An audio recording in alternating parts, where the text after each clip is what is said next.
yeah, a lot of people will be wondering, are you two meeting just because, you know, you're similar in age and, you know, got a lot of, you know, common stuff there, you know, when you got into politics and stuff, or can Kiwis actually expect to see more deals between our two countries down the line? Because my first question is, I wonder whether or not anyone ever asked Barack Obama and John Key if they met because they were of similar age. We, of course, have a higher proportion of men in politics. It's reality because two women meet. It's not simply because of their gender. Finland exports into New Zealand, $199 million worth of exports.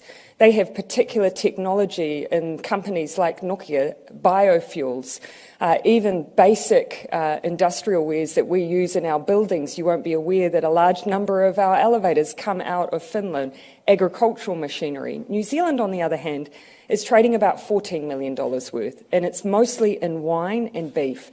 There is huge potential between us. The EU FTA is a launch pad for that, but we need to make sure that as nations we don't just simply go through the motions of a FTA ratification, but that as individual nations we look for the opportunities to build on that economic agreement.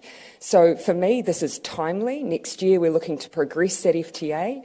Our meeting today is a chance, alongside the Prime Minister's high-level trade delegation of significant industry leaders, we really leverage the economic opportunities between our two countries.